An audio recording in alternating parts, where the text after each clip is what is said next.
खबर हिमाचल प्रदेश से है। सोलन में कांग्रेस ने प्रेस कॉन्फ्रेंस का आयोजन किया है। वहीं कॉन्फ्रेंस में संबोधन करते हुए कांग्रेस नेता सुखविंदर सिंह सुक्खू ने कहा है कि कांग्रेस पार्टी पूरी तरह से एकजुट है और आगामी चुनावों में अवश्य जीत हासिल करेगी। वर्तमान में 4 लाख युवा बेरोजगार हैं जो कई रोजगार कार्यालयों में पंजीकृत हैं। वहीं सुक्खू ने कहा है कि बेरोजगारी, महंगाई, भ्रष्टाचार इन चुनावों में कांग्रेस पार्टी के मुख्य मुद्दे होंगे। उन्होंने कहा है कि कांग्रेस की सोलन में कल होने वाली प्रियंका गांधी की रैली ऐतिहासिक होगी, जिसके लिए तैयारियां डोडो मैदान में पूरी हो गई है और प्रियंका गांधी की रैली को लेकर लोगों में खासा उत्साह भी देखा जा रहा है।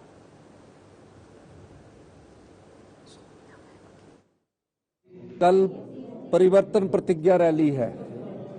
मैं दावे के साथ कह दूंगा कि सोलन में ऐसी रैली ना पहले हुई थी ना आगे होगी।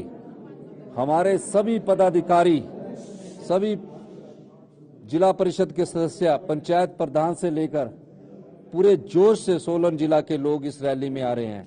ये शिमला निर्वाचन क्षेत्र, शिमला पार्लियामेंट क्षेत्र की रैली है, लेकिन इसमें हमने मेन फोकस सोलन के जो 5 विधानसभा क्षेत्र है उसके लिए रखा है और 5 विधानसभा क्षेत्र के लोग बड़ी संख्या में इस रैली को सफल बनाने के लिए आ रहे हैं। भ्रष्टाचार, बेरोजगारी, महंगाई, ये 3 मुख्य मुद्दे होंगे। और हिमाचल प्रदेश में हुए आउटसोर्स भर्तियों में कथित रूप से 110 फर्जी कंपनियों की ओर से भर्ती करने को लेकर आम आदमी पार्टी के प्रदेश सरकार पर हमला साधा है। हिमाचल आम आदमी पार्टी के अध्यक्ष सुरजीत ठाकुर ने कहा है कि सीएम जयराम ठाकुर की नाक के नीचे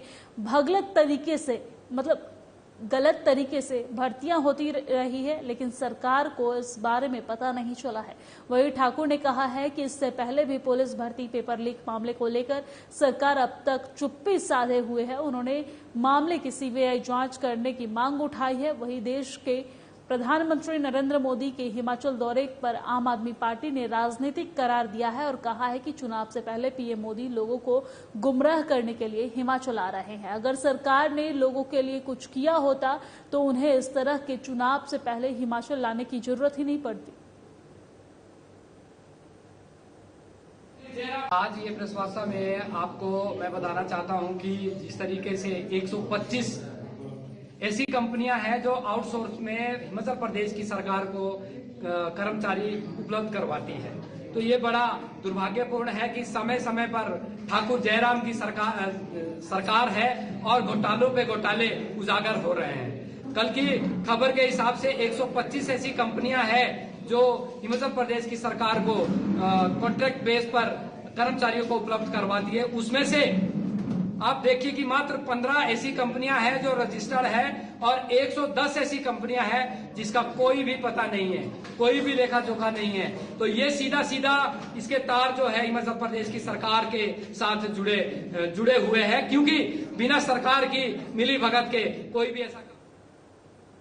और नालागढ़ में चुनाव को लेकर गहमा गहमी बनी हुई है। जहां एक और नालागढ़ की जनता टिकट आवंटन होने का इंतजार कर रही है, वहीं राजनीतिक पार्टियां एक के बाद एक नालागढ़ के दौरे के लिए बड़े बड़े नेता पहुंच रहे हैं। वहीं नेता प्रतिपक्ष मुकेश अग्निहोत्री नालागढ़ का दौरा करने पहुंचे हैं, जहां हरदीप बावा सहित कांग्रेस कार्यकर्ताओं ने उनका स्वागत किया है। वहीं नेता प्रतिपक्ष मुकेश अग्निहोत्री ने प्रेस कॉन्फ्रेंस के दौरान कहा है कि 14 अक्टूबर को राष्ट्रीय महासचिव प्रियंका गांधी वाड्रा सोलन के ठोडो मैदान में हिमाचल प्रदेश में इलेक्शन कैंपेन की शुरुआत करने जा रही है। वहीं उन्होंने कहा है कि इस विशाल रैली का आगाज सोलन से होगा, जो प्रदेश में बीजेपी की सरकार की सल्तनत का अंत करने के लिए शुरुआत साबित होगी। साथ ही साथ बीजेपी सरकार पर निशाना साधते हुए उन्होंने कहा है कि प्रदेश सरकार वेंटिलेटर पर चल रही है और अब सरकार के प्रदेश में आने से थोड़े बहुत आसार भी जो थे वो भी खत्म हो चुके हैं। कि जयराम सरकार को बचाया नहीं जा सकता और ये वेंटिलेटर पे है और कोई भी दवा असर नहीं कर सकती। ये लगभग भाजपा की लीडरशिप भांप गई है, इसलिए अंतिम प्रयास कर रही है, लेकिन इस सरकार की विदाई तय है। और अभी तो प्रधानमंत्री आ रहे हैं, हम तो पहले भी कहते रहे हैं कि चाहे भारतीय जनता पार्टी अमेरिका के राष्ट्रपति को भी बुला ले, तब भी जयराम सरकार नहीं बच पाएगी। और इसी बीच वक्त तो चला है एक छोटे से ब्रेक का, फौरन लौटते हैं।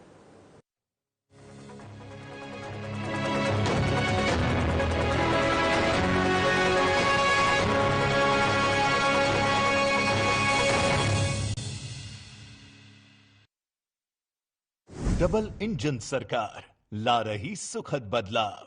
मैं एक मेहनत मजदूरी करने वाला बंदा हूँ, मैं इतने पैसे कहाँ से करता अगर मेरे पास हिमकेयर नहीं होता। तो ये जो स्कीम चलाई है सरकार ने, बहुत अच्छी है। हिमाचल प्रदेश सरकार की हिमकेयर योजना न होती तो आज किशोर अपने पैरों पर खड़े न होते। चंबा जिले के सांच गांव के निवासी हैं किशोर कुमार।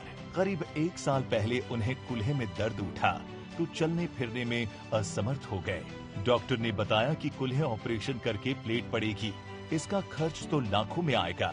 ये सुनकर किशोर के पैरों तले जमीन खिसक गई।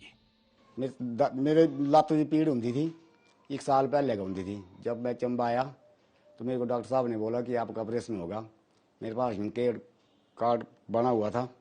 डॉक्टर साहब मेरा जो इलाज हुआ है, ऑपरेशन का जो भी खर्चा आया है, वो कार्ड के जरिए सारा सरकार ने किया है।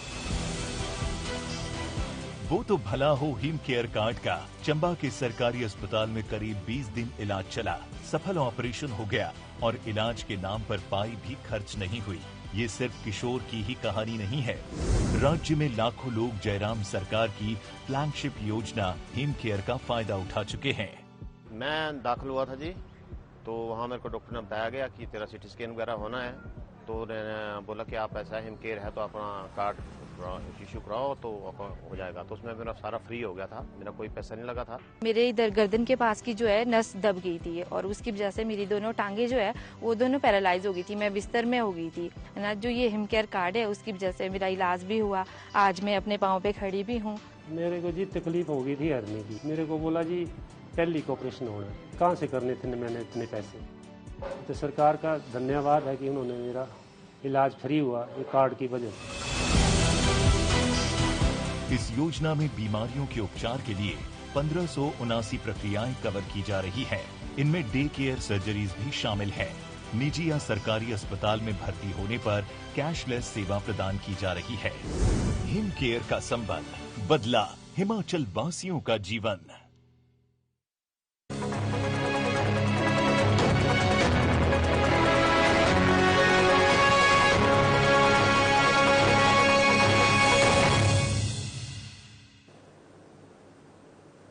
ब्रेक के बाद बहुत बहुत स्वागत है आपको। खबरों में आगे बढ़ते हैं। अखिल भारतीय विद्यार्थी परिषद एसपीयू यूनिट द्वारा विश्वविद्यालय की कई मांगों को लेकर विश्वविद्यालय परिसर में धरना प्रदर्शन किया गया है, जिसमें इकाई के सदस्यों ने अपनी मांगों को मनवाने के लिए विश्वविद्यालय प्रशासन और सरकार के खिलाफ जमकर नारेबाजी की है। वही इकाई अध्यक्ष मयंक शर्मा ने बताया है कि विश्वविद्यालय में हॉस्टल, कैंटीन, लाइब्रेरी को जल्द बनाया जाए, यही परिषद की मुख्य मांगे हैं। उन्होंने बताया है कि कैंपस में कॉन्फ्रेंस बनाया गया है, लेकिन छात्रों की मांगों को अनदेखा किया गया है, जिसके लिए छात्र संगठन ने विश्वविद्यालय के परिसर में प्रदर्शन किया है ताकि छात्रों की मांगों को वीसी सुने और पूरा करे। वहीं मयंक शर्मा ने कहा है कि अगर हमारी मांगें पूरी नहीं होती है तो आने वाले समय में परिषद उग्र आंदोलन करेंगे। और साथ ही साथ क्योंकि परिषद हमेशा छात्रों की मांगों को प्रमुखता से उठाता है। जो है छात्रों की विभिन्न मांगों के लिए किया गया है, जिसके रिगार्डिंग पहले भी बहुत सारे ज्ञापन दिए गए थे और उनके ऊपर कोई कार्रवाई ना होने के कारण आज फिर से हमको ये करना पड़ रहा है। इसमें हर डिपार्टमेंट के छात्र हैं, ना कि एबीवीपी न्यूट्रल छात्र भी इस धरने में शामिल हैं। और आने वाले समय में अगर ये मांगे हमारी नहीं मानी जाती हैं तो एबीवीपी उग्र आंदोलन करेगा। मुख्य मांगे हैं, हॉस्टल की मांग है, कैंटीन की मांग है, लाइब्रेरी की मांग है, ये कुछ मुख्य मांगे हैं। ऑडिटोरियम हो गया, ऐसे कुछ।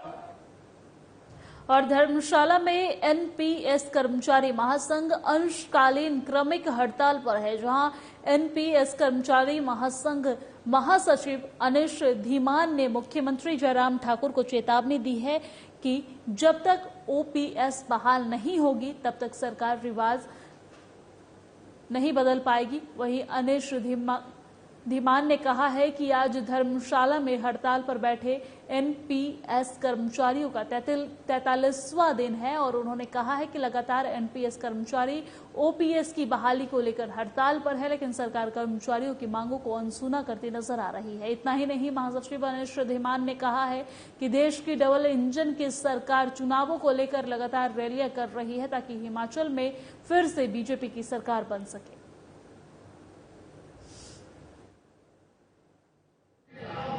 मालूम ही है कि 1 सितंबर से ये क्रमिक अनशन जो है जिला कांगड़ा में शुरू किया गया था और आज इसका 43वां दिन है और इसमें खंड धर्मशाला के हमारे 3 साथी जो हैं क्रमिक अनशन पर आज बैठे हैं। उसमें श्री मंजीत कुमार जी खंड प्रधान धर्मशाला, मैं स्वयं अनीश कुमार तथा सुरेश कुमार जी आज अनशन पर बैठे हुए हैं। हम शुरू से ही एनपीएसए की जो मुहिम है वो सिर्फ और सिर्फ ओपीएस के लिए है। हम किसी कर्मचारी हैं और किसी पार्टी विशेष की बात नहीं करते हैं, परंतु ये सत्य है और जग जाहिर है कि जिस सरकार ने कर्मचारियों का शोषण किया है या कर्मचारियों को प्रताड़ित किया है वो सरकार सत्ता से बाहर हुई है। और मेरे साथ हिमाचल प्रदेश की खबरों में फिलहाल इतना ही। मुझे दीजिए इजाजत, नमस्कार।